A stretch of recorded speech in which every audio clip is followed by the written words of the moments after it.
Hello friends, आज के episode की शुरुआत होती है जहां विराट और सई चलते चलते बात कर रहे होते हैं कि थैंक गॉड काकू जो है वो हरिनी का बर्थडे सेलिब्रेट करने के लिए रेडी हो गई। विराट कहता है कि ये गुड न्यूज़ मैं पुलकित को फ़ोन करके बता दूँ। विराट यहाँ पुलकित को फ़ोन करके बताता है कि आज हरिनी का जन्मदिन जो है वो फाइनली चौहान परिवार के साथ ही मनने वाला है, क्योंकि काकू जो है वो इस बात के लिए रेडी हो गई है। पुलकित यहाँ बहुत खुश हो जाता है। वो कहता है कि मेरी महादेव से सिर्फ एक ही प्रार्थना थी, पहले चौहान परिवार ने देवी को अपना लिया, अब मेरी बच्ची को उसके ननिहाल का प्यार मिल रहा है। वाकई में दोनों ही बहुत ही खुशकिस्मत है। जहाँ विराट कहता है कि खुशकिस्मत नहीं, ये तो बप्पा का शुक्र है कि चौहान परिवार को अपनी भूल सुधारने का मौका मिल रहा है। और वो उसे ये भी बताता है कि तुम थोड़ा जल्दी होटल पे आ जाना, क्योंकि हमने एक सरप्राइज़ भी प्लान किया है हरिनी के लिए। यहाँ वो विराट और पुलकित दोनों ही अपना फ़ोन डिस्कनेक्ट करते हैं। उसके बाद सई विराट के सामने देख रही होती है। विराट कहता है कि ऐसे क्यों देख रही हूँ, जहाँ सई कहती है कि मैं ये देख रही हूँ कि कैसे हम दोनों का सिर्फ एक ही मकसद है, देवी ताई और हरिनी एक हो जाए। विराट कहता है हाँ, ये मकसद तो है हम दोनों का ही।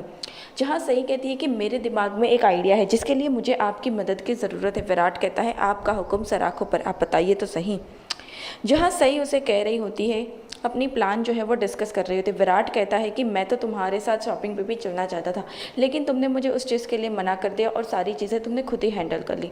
वैसे इतने सारे पैसे तुम्हारे पास आए कहाँ से? जहाँ सही कहती है आपको क्या लगता है कि मेरे पास पैसे नहीं थे?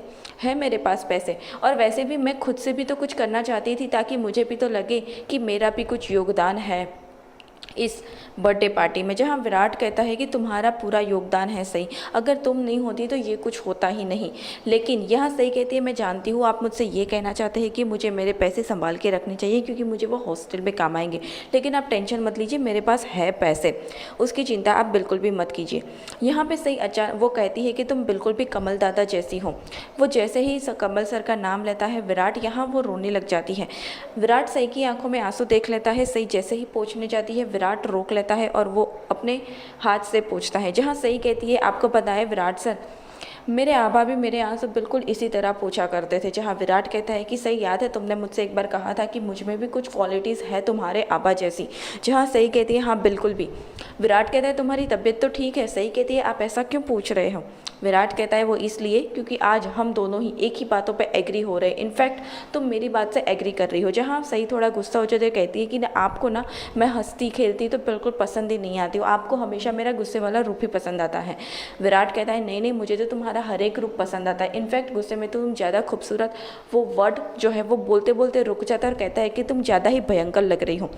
यहाँ विराट और सही अपनी बातें कंटिन्यू करे, तभी मोहित आता है और कहता है कि सही वहिनी और विराट दादा मैं कब से आप दोनों को ढूंढ रहा हूँ, आगे की प्रिपरेशंस हम कैसे करेंगे? जहाँ सही कहती है कि उसका प्लान जो है वो मेरे दिमाग में है और मुझे उसके लिए मोहित आपकी ज़रूरत है। पत्रलेखा यहाँ भवानी के पास आती है और वो कहती है कि बड़ी मामी मुझे आपसे कुछ बात करनी है। भवानी कहती है हाँ बोलो, तुम्हें मुझसे क्या बात करनी है? यहाँ पे पत्रलेखा कहती है कि बड़ी मामी मैं आपसे ये कहने आई हूँ कि मैं आपसे माफ़ी मांगने आई हूँ। मैंने नीचे सब लोगों को बता दिया ना कि आपने अनाथ आश्रम वाली बात मुझे बताई थी, इसलिए। भवानी कहती है कि तुम्हें मुझसे माफ़ी मांगने की ज़रूरत नहीं है, इस घर में सिर्फ तुम ही तो हो जो मुझे समझती हो, मेरा साथ देती हूँ।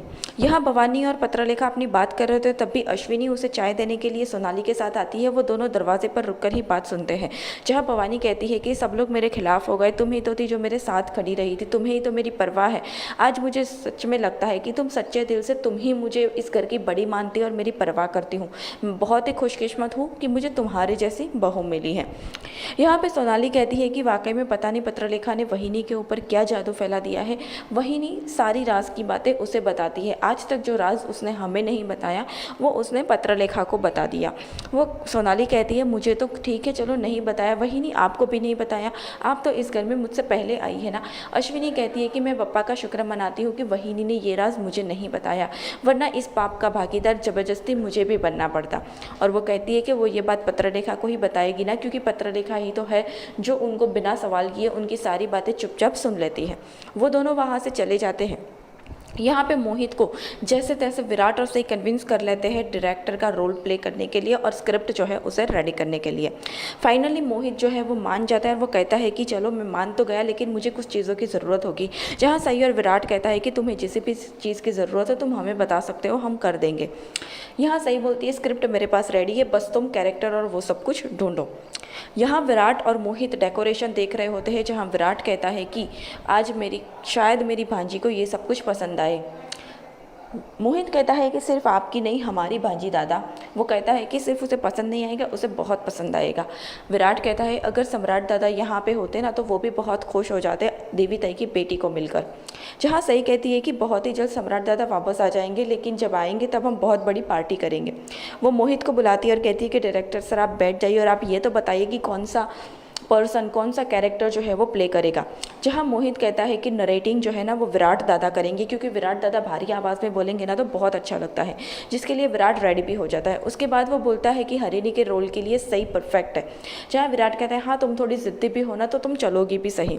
उसके बाद यहाँ मोहित कहता है कि फिर देवी ताई के रोल के लिए वो कुछ नाम बोले उससे पहले ही करिश्मा बोल देती है कि बेबी ये रोल मैं करूँगी, क्योंकि तुम्हें पता है ना कॉलेज में तुम्हारे साथ मैं प्ले करा ही करती थी ना, तो देवी ताई के लिए मैं ही रोल कर लूँगी। जहाँ मोहित कहता है नहीं, उनके लिए कुछ ज़्यादा इंटेंसिटी की ज़रूरत है जो तुम में नहीं है, इसीलिए तुम नहीं करोगी। जहाँ करिश्मा कहती है कि तुम्हारे पास और कोई ऑप्शन है, परिवार में से ऐसा कौन है जो तुम्हारे इस प्ले में शामिल होगा। यहाँ मोहित कहता है कि मेरे दिमाग में एक नाम है, वो है पत्रलेखा वहिनी। पत्रलेखा वहिनी इस रोल के लिए काफ़ी परफेक्ट है। ये नाम सुनकर करिश्मा हंसने लग जाती है और वो कहती है कि बेबी आजकल तुम काफ़ी फ़नी जॉक मारने लगे हो, तुमने ये सोच भी कैसे लिया पत्रलेखा वहिनी इस प्ले में जो है वो रोल करने के लिए रेडी हो जाएगी, क्योंकि वो सई वहिनी के साथ तो कभी भी ये रोल बिल्कुल भी नहीं करने वाली है। ये बात अलग होती अगर विराट दादा होते तो वो कर भी लेते, लेकिन सई वहिनी के साथ नहीं करेगी। उसके बाद मोहित उसे डांटता है तो वो अपनी बात को संभालती है और कहती है कि मेरा मतलब है विराट दादा उसके बेस्ट फ्रेंड है ना, तो वो उनके साथ रेडी हो जाती। यहाँ पे विराट कह देता है कि नहीं पाखी इस चीज़ के लिए नहीं मानेंगी, वो फटाक से मना कर देगी क्योंकि वो सुनेगी ही नहीं। यहाँ पे सई के दिमाग में कुछ चल रहा है। विराट कहता है कि तुम्हारे दिमाग में क्या चल रहा है वो तुम प्लीज़ मुझे बता दो। जहाँ सई कहती है कि विराट सर आप मेरी बात तो सुनिए, अगर आप मनाएंगे पाखी दीदी को तो वो ज़रूर मान जाएंगी। विराट कहता है कि नहीं मुझे नहीं पता वो कैसे रिएक्ट करेगी, लेकिन फाइनली विराट पाखी के पास चला जाता है। जहाँ पाखी कहती हैं कि एक तो इतने सारे दिनों से तुम मेरे साथ अजीब बिहेवियर कर रहे हो और आज तुम मुझसे बात करने आए हो, तो वो भी किस चीज़ के लिए? एक स्क्रिप्ट में रोल प्ले करने के लिए। तुमने ऐसा सोचा भी कैसे, वो भी सही के साथ? मुझे तुम्हें कुछ बताने की भी ज़रूरत नहीं है, मेरा जवाब ना ही होगा। जहाँ विराट कहता है कि पाखी प्लीज़ देवी ताई के रोल के लिए तुमसे बेहतर और कोई नहीं कर सकता, तुम जितनी खूबी से निभा सकती हो उतनी खूबी से और कोई नहीं निभा सकता है। पत्रलेखा उसे मना करती है, लेकिन फिर भी विराट कहता है कि पाखी याद है तुम्ही ने तो मुझसे एक बार कहा था कि तुम कॉलेज में डायरेक्टर का रोल भी करती थी, स्क्रिप्ट भी रेडी करती थी और प्ले भी करती थी। वो उसे ये सारी बातें बता रहा होता है, तभी पत्रलेखा कहती है कि विराट ये बातें तो मैंने तुम्हें योगा रिट्रीट में बताई थी ना, लेकिन तुम्हारी ज़िंदगी से तो वो पल ही कहीं गायब हो गए हैं, तो तुम मुझे उस दुनिया में वापस क्यों लेकर जाना चाहते हो। जहाँ विराट कहता है कि पाखी मैं यहाँ मेरी बीती हुई ज़िंदगी के बारे में बातें करने नहीं आया हूँ, यहाँ मैं एक नेक काम के लिए तुम्हारी मदद मांगने के लिए आया हूँ, देवी ताई और हरिणी के लिए। प्लीज़ तुम अपना ईगो साइड में रख के मेरी मदद कर दो। ये ईगो वर्ड सुनकर पत्रलेखा जो है वो काफ़ी हैरानी से विराट के सामने देखती है और यही एपिसोड जो है वो ख़त्म हो जाता है।